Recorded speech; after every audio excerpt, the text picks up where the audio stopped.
Hello friend, પ્રશ્ન 4 ચિત્ર આલેખ પરથી પ્રશ્નોના જવાબ લખો. પ્રકરણ 9.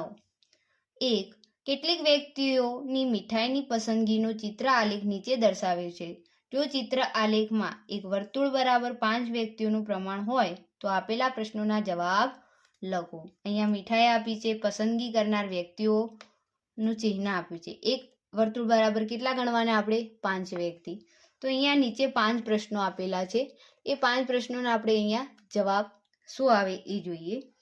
તો ચલો, પેડા છે, મીઠાઈની અંદર લાડુ, બરફી, જલેબી, ગુલાબજાંબુ અને મોહનથાળ છે. તો કઈ બે મીઠાઈઓની પસંદગી કરનાર વ્યક્તિઓની સંખ્યા સરખી છે?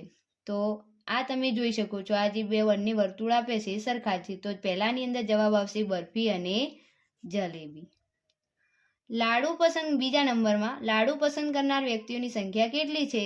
તો અહીંયા 3 વર્તુળ આપ્યા છે. એક વર્તુળ બરાબર 5 વ્યક્તિ, તો 5, 10 અને 15 વ્યક્તિ. લાડુ કરતાં પેડા પસંદ કરનાર વ્યક્તિઓની સંખ્યા કેટલી વધુ છે? લાડુ કરતાં પેડા પસંદ કરનાર, તો 3 તો છે જ સામાન્ય, એના કરતાં કેટલા વધારે છે? તો 10 વ્યક્તિ. કેટલા વધારે સંખ્યા છે? 10 સંખ્યા જેટલી વધુ છે. કેટલી વ્યક્તિઓને ગુલાબજાંબુ પસંદ છે? તો ગુલાબજાંબુની અંદર કેટલા વ્યક્તિઓ છે? 5, 10, 15, 20, 25, 30, 35 અને 40 વ્યક્તિઓ છે. સૌથી ઓછી પસંદગીની કઈ મીઠાઈની છે? સૌથી ઓછી પસંદગી કઈ મીઠાઈની છે? તો મોહનથાળ. તેમાં કેટલી વ્યક્તિ છે? 5 ને 5, 10. તો અહીંયા પ્રશ્ન 1 પૂરો થાય છે. 2. એક કબાટમાં 6 ખાના છે. દરેક ખાનામાં ચોપડીઓ ગોઠવેલી છે. નીચે ચિત્ર આલેખમાં તેની માહિતી આપી છે. ચિત્ર આલેખ પરથી નીચેના પ્રશ્નોના જવાબ લખો. ખાના નંબર 1 થી 6 છે. ચોપડીઓની સંખ્યા છે. એક ચોપડી બરાબર કેટલી ચોપડી? એક ચોપડીનું જે ચિત્ર આપ્યું છે એ ચિત્ર બરાબર 10 ચોપડી લેવાની છે. તો ચલો પ્રશ્નોના જવાબ લખીએ આપણે. કબાટના ખાના નંબર 3માં કેટલી ચોપડીઓ છે? તો 1, 2, 3, 4, 5 અને 6. 6 ગુણ્યા 10 કરીએ તો કેટલી થશે? 6 ગુણ્યા 10 એટલે 60 ચોપડી. કેટલી છે? 60 ચોપડી. કબાટમાં કુલ કેટલી ચોપડીઓ છે? તો 1, 2, 3, 4, 5, 6, 7, 8, 9, 10, 11, 12, 13, 14, 15, 16, 17, 18, 20, 21, 22, 23, 24, 25, 26, 27, 28, 29, 30, 31, 32, 33, 34 અને 35. 35 ગુણ્યા 10 કરો એટલે 350 ચોપડીઓ છે. કેટલી છે? 350. કબાટના કયા ખાનામાં સૌથી વધારે ચોપડીઓ છે? તો ખાના નંબર 4 ની અંદર સૌથી વધારે દેખાય છે. કબાટના કયા ખાનામાં સૌથી ઓછી ચોપડીઓ છે? તો ખાના નંબર 5માં. અને કબાટના કયા ખાનામાં ચોપડીની સંખ્યા સરખી છે? તો સરખી તો એક ખાના નંબર 2 છે અને એક ખાના નંબર 6. આ બંનેની અંદર સંખ્યા કેવી છે? ચોપડીઓની સરખી છે. 3. સહશિક્ષણ આપતી એક મિડલ સ્કૂલ એટલે મધ્યમ શાળાની દરેક ધોરણમાં છોકરીઓની સંખ્યા આપેલ ચિત્ર આલેખમાં ચિત્રિત કરેલ છે. તેનું અવલોકન કરી નીચેના પ્રશ્નોના જવાબ લખો. ધોરણ 1 થી 8 આપેલા છે. છોકરીઓની સંખ્યા આપી છે. એક છોકરીનું જે ચિત્ર આપેલું છે એના બરાબર 4 છોકરીઓ ગણવાની છે અને અડધું દોરેલું હોય ચિત્ર તો 2 છોકરીઓ ગણવાની. તો તમે અહીંયા જોઈ શકો છો ચિત્ર આલેખની અંદર. આના પરથી પ્રશ્નોના જવાબ આપવાના છે. જોઈએ. 1. કયા ધોરણમાં સૌથી ઓછી સંખ્યામાં છોકરીઓ છે? તો સૌથી ઓછા ચિત્ર આપણે ધોરણ 8માં દેખાય છે. તો જવાબ આવશે 8. શું ધોરણ 6માં અને 6માં ધોરણ 5 કરતાં છોકરીઓની સંખ્યા ઓછી છે?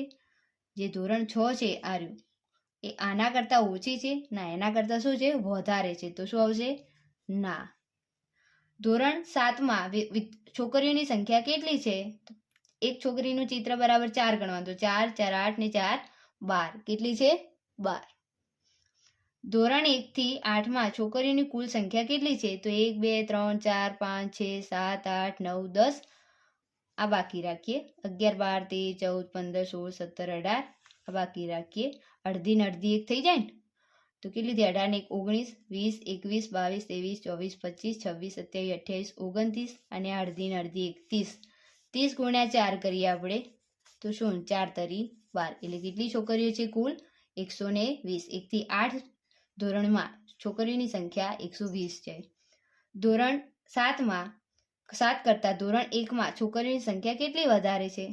જે ધોરણ 7 છે એના કરતાં 1માં કેટલી વધારે છે? તો અહીંયા 3 ચિત્રો છે ને તો અહીંયા 3 ચિત્રો કાઢી નાખો. તો 4, 4, 8, 4 અને 12. 12 છોકરીઓ વધારે છે. 4. નીચે 5 ગામમાં રહેલા ટ્રેક્ટરની સંખ્યા દર્શાવતો ચિત્ર આલેખ છે. તો આના પરથી આપણે અવલોકન કરી અને પ્રશ્નોના જવાબ આપવાના છે. એક ટ્રેક્ટર બરાબર એક જ ટ્રેક્ટર ગણવાનું છે. ચિત્ર જે આપેલું છે A, B, C, D અને E ગામ છે. તો ચાલો, કયા ગામમાં સૌથી ઓછી સંખ્યામાં ટ્રેક્ટર છે? તો આ ગામ D. કયા ગામમાં સૌથી વધારે સંખ્યામાં ટ્રેક્ટર છે? તો C. B ગામની સરખામણીમાં C ગામમાં કેટલા વધારે ટ્રેક્ટર છે? B કરતાં C માં કેટલા વધારે છે? તો આ બંને સરખા છે આટલા સુધી, પણ આટલા 3 વધારે છે, તો આવશે 3. આ 5 ગામમાં કુલ કેટલા ટ્રેક્ટર છે? તો ગણી લઈએ. 1, 2, 3, 4, 5, 6, 7, 8, 9, 10, 11, 12, 13, 14, 15, 16, 17, 18, 19, 20, 21, 22, 23, 24, 25, 26, 27 ને 28. ડી ગામ કરતા ગામ ઈ માં કેટલા વધારે ટ્રેક્ટર છે? ડી કરતા ઈ ગામમાં કેટલા વધારે છે? તો 3 વધારે છે, બાકી 3 3 છે જ. તો કેટલા વધારે છે? 3. તો વિદ્યાર્થી મિત્રો, અહીંયા પ્રશ્ન 4 નું સોલ્યુશન પૂરું થાય છે. હવે નેક્સ્ટ વિડીયોની અંદર મળીશું પ્રશ્ન 4 બ સાથે.